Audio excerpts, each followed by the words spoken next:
आज सबसे पहले मैं आप सबको बहुत बहुत बधाई देना चाहता हूं। लगातार कांग्रेस पार्टी के पिछले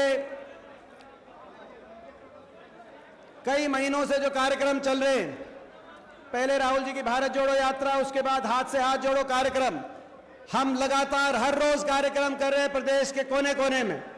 और अब जय भारत सत्याग्रह का आज का कार्यक्रम, जिस तरीके से आपने प्रदेश के कोने कोने में हर कार्यक्रम को आपका आशीर्वाद मिला है, आज पूरे प्रदेश में एक जन भावना उमड़ के आई है। और आज के इस कार्यक्रम की रिकॉर्ड सफलता, चारों तरफ जमुनानगर जगाधरी में जो जाम, हर सड़क पे जाम, इस बात की गवाही दे रहा है ये जाम कि भाजपा जा रही है और कांग्रेस आ रही है और आपकी सरकार बनने जा रही है।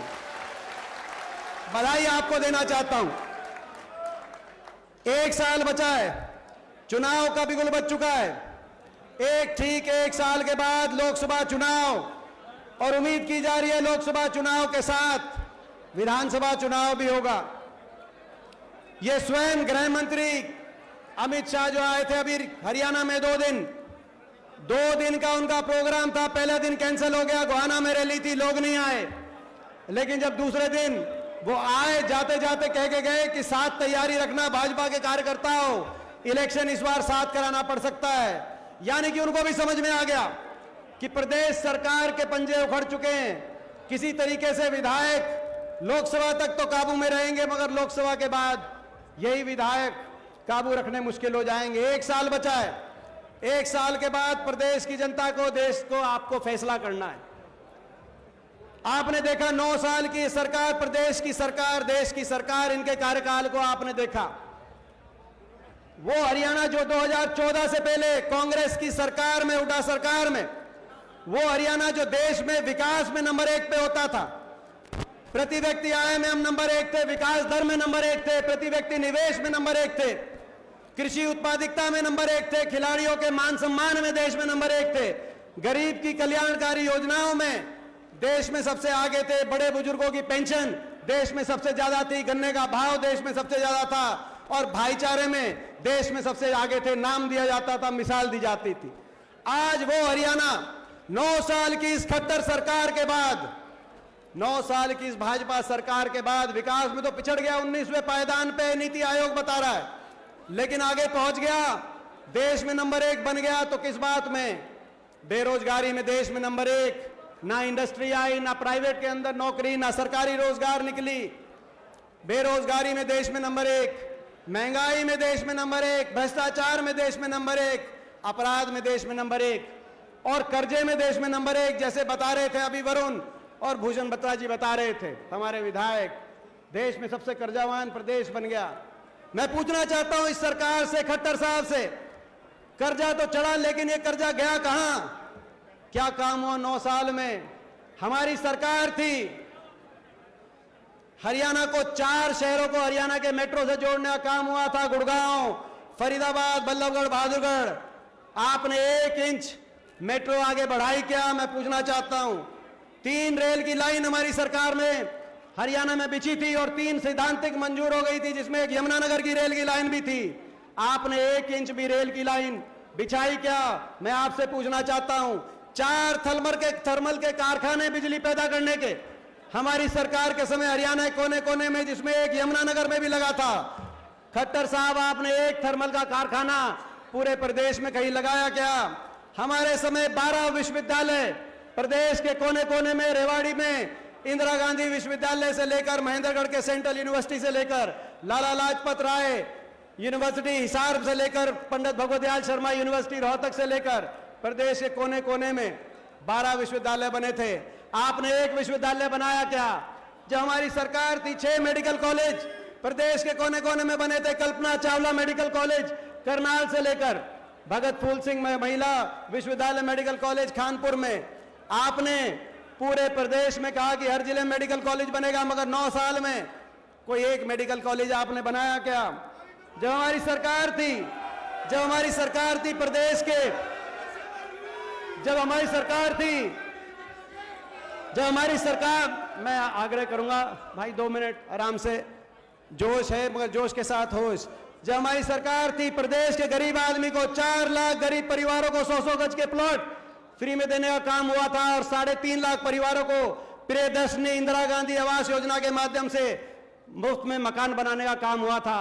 आपने एक गरीब परिवार को प्रदेश में 100 गज नहीं 1 गज का प्लॉट या 1 मकान आवंटित करने का काम किया। कि मैं पूछना चाहता हूं, जब हमारी सरकार थी किसान के 1600 करोड़ के बिजली के बिल माफ हुए, 2200 करोड़ के कोऑपरेटिव के कर्जा माफ हुआ, गन्ने का, पॉपुलर का और धान का डंके की चोट में सबसे ज्यादा भाव मिला था कि नहीं मिला? तो मैं आपसे पूछना चाहता हूं।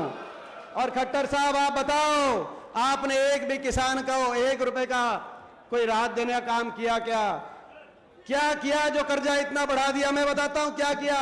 ऐसा नहीं है इनने काम नहीं किए, इन्होंने भी काम किए हैं। काम ना भी करते तो भी हम काम चला लेते, लेकिन इन्होंने काम बिगाड़ने का काम किया है। 3 काम किए इन्होंने। भाई को भाई से उलझाने का काम किया है, धर्म जाति के आधार पर भाई को भाई से का दुश्मन बनाकर अपनी वोट की राजनीति करने का काम इन्होंने किया है।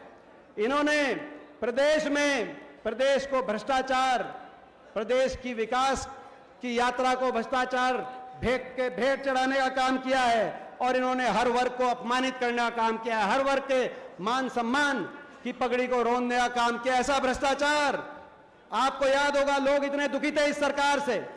दोबारा सरकार बन गई, मगर मैं शक्ति सिंह जी को बताना चाहता हूं, लोग इतने दुखी थे 2019 में भी इस सरकार को दोबारा नहीं चाहते थे, लोग बदलना चाहते थे। बीजेपी ने नारा दिया 75 पार, दिया था कि नहीं दिया था 75 पार नारा? और जेजेपी ने नारा दिया बीजेपी को करेंगे जमुना पार। एक कहता था 75 पार, दूसरा कहता था बीजेपी को करेंगे जमुना पार। इलेक्शन का नतीजा आते ही दोनों बन गए जमा पक्के यार। बन गए कि नहीं बन गए? प्रदेश में बना दी भ्रष्ट सरकार, प्रदेश में बना दी भ्रष्ट सरकार। जनता कर रही है हाहाकार।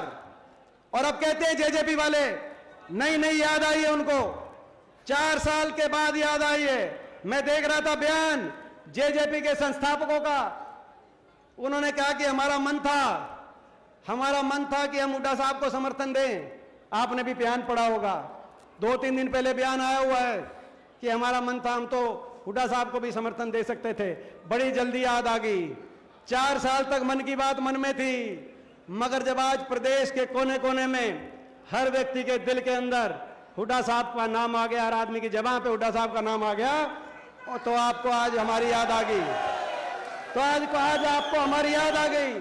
अब कह रहे हैं, मैं बताता हूं क्या हुआ प्रदेश के लोगों के साथ। इतना विश्वासघात, इतना बड़ा विश्वासघात।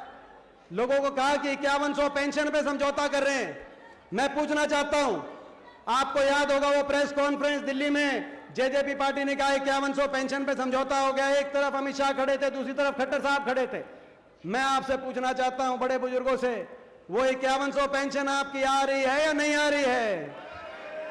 5100 पेंशन का समझौता नहीं था, प्रदेश को लूटने का समझौता था, भ्रष्टाचार की छूट का समझौता था, भ्रष्टाचार के लाइसेंस का समझौता था। और ये केवल हम नहीं कह रहे, प्रदेश का बच्चा कह रहा है। और यहां तक कि बीजेपी के जेजेपी के विधायक कह रहे हैं, नारनौंद के इनके विधायक हैं, दादा गौतम नाम सुना होगा। दादा गौतम नाम सुना है कि नहीं सुना? दादा गौतम नाम है। हम नहीं कह रहे, वो कह रहे हैं कि प्रदेश की सरकार में ईसा खोपर बढ़ गया, ईसा खोपर बढ़ गया प्रदेश की सरकार में, ईसा खोपर बढ़ गया प्रदेश की सरकार में। खोपर एक लाई सारा जीवन लग रहा है, एक लाई जीवन लग रहा है। क्या जीवन है? खुला भ्रष्टाचार। महकमे इस बात के लिए नहीं बांटे गए, ये प्रदेश की वो सरकार है, महकमे इस बात के लिए नहीं बांटे गए कि किस महकमे से कैसे लोगों का काम हो। महकमे इस बात के लिए बांटे गए किस महकमे से ज्यादा मलाई खाई जाए, कैसे प्रदेश को लूटा जाए। माइनिंग का महकमा किसके पास जाए, कैसे यमुनानगर की सड़क साफ और माइनिंग के अंदर हिस्सा हाफ, कौन कर रहा है? मुझे बताने की जरूरत नहीं है, आपको पता है क्या खेल चल रहा है यमुनानगर के अंदर। भ्रष्टाचार, माइनिंग का महकमा किसके पास जाए, शराब का महकमा किसके पास जाए, एक्साइज टैक्सेशन का महकमा किसके पास जाए, और कौन सा खोपर सरकार में बढ़ के पूरा जीन जाए, ये समझौता था। और अब हमारी याद आ रही है, अब हमारी याद आ रही है। जब लोगों ने आपको रिजेक्ट करा तो अब याद आ रही है कि मन था। लेकिन इस विश्वासघात का जवाब, वोट की चोट से लोग विश्वासघात का जवाब देंगे। भ्रष्टाचार हरियाणा तक ही नहीं, आज हरियाणा से लेकर दिल्ली तक खुला भ्रष्टाचार का तमाशा। बड़े उद्योगपति समूह, एक ऐसा उद्योगपति समूह जिसको भाजपा की सरकारें झोंक दी गई, हरियाणा की सरकार ने भी बिजली का जो हमारा करार था उसको बदल के उस समूह को लाभ पहुंचाने का काम किया।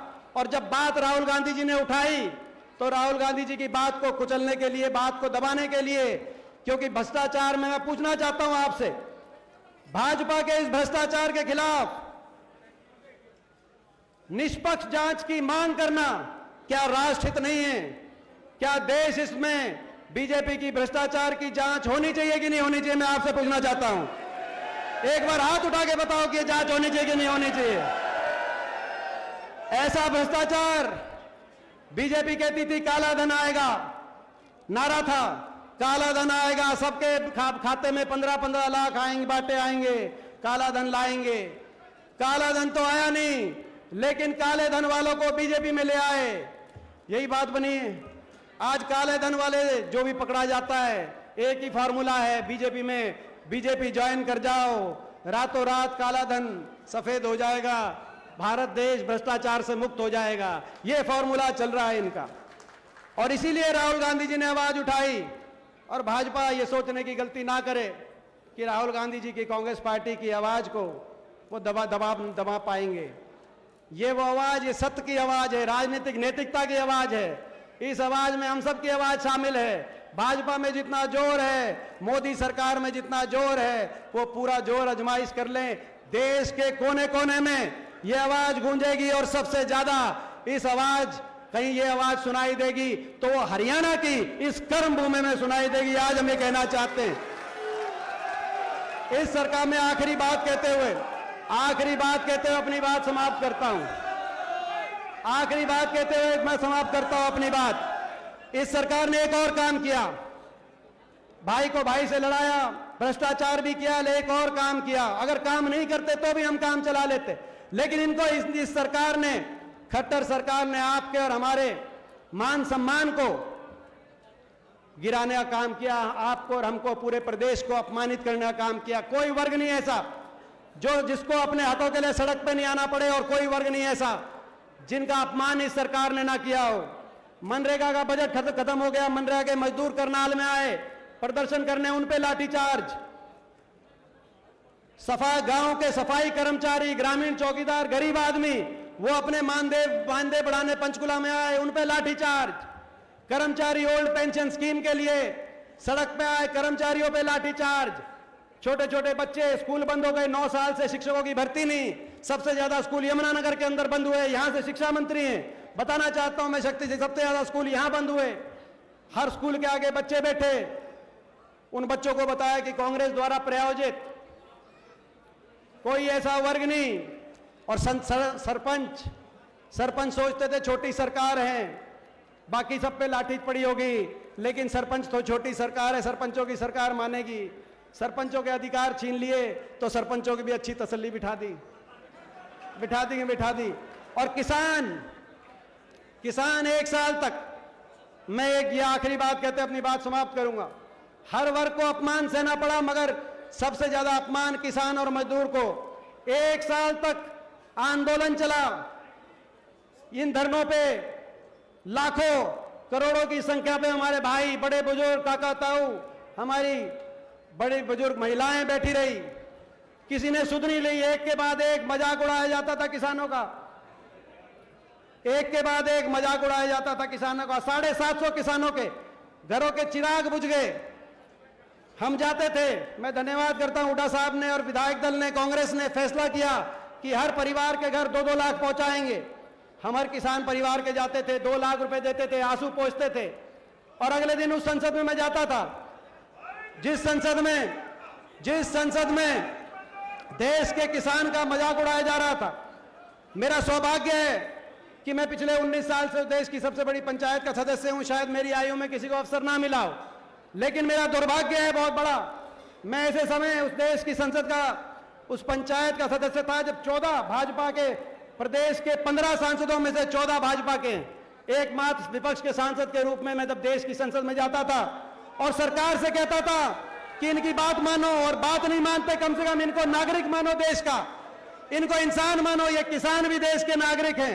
750 घरों के चूल्हे बुझ गए, हर रोज इन धरनों से शव वापिस आते हैं। कम से कम कोई खड़ा होकर सहानुभूति के 2 शब्द कहते तो मजाक उड़ाते थे, देशद्रोही बताते थे, उपद्रवी बताते थे, आतंकवादी बताते थे, पता नहीं क्या क्या बताते थे। जिस किसान का बेटा, एक बेटा खेत में ट्रैक्टर का स्टीयरिंग पकड़ के देश को खाद्य सुरक्षा दे रहा है और दूसरा बेटा स्टेन गन पकड़कर चीन और पाकिस्तान की बॉर्डर पे देश को सुरक्षा देने का काम कर रहा है, उसका मजाक उड़ता, उसको देशद्रोही बताता। देश की सबसे बड़ी पंचायत में मैंने देखा, उसकी गवाही शक्ति सिंह जी भी देंगे, शक्ति भाई भी देंगे, जब उठ के लड़ाई लड़ते थे। आज ऐसी सरकार जिसने हर वर्ग का अपमान किया, प्रदेश को विकास की पटरी से उतार दिया, प्रदेश के नौजवान को देश में सबसे ज्यादा बेरोजगारी की तरफ धकेल दिया। मैं आप सबसे पूछना चाहता हूं, इस सरकार के खिलाफ 1 साल बचा है। इस सरकार को बदलने के लिए, हरियाणा खुशहाली, भाईचारे, विकास के रास्ते पे लाने के लिए ये लड़ाई हम लड़े कि नहीं लड़े, मैं आपसे पूछना चाहता हूं। मैं आपसे पूछना चाहता हूं, जो संसद के अंदर मैंने अकेलापन महसूस किया होगा, इस लड़ाई में आप हमारा कांग्रेस पार्टी को इस लड़ाई में अकेलापन तो महसूस नहीं होगा। हरियाणा में आप साथ मिलेगा कि नहीं मिलेगा, मैं पूछना चाहता हूं। एक बार सारे हाथ उठा के बताओ कि इस लड़ाई में आपका साथ मिलेगा।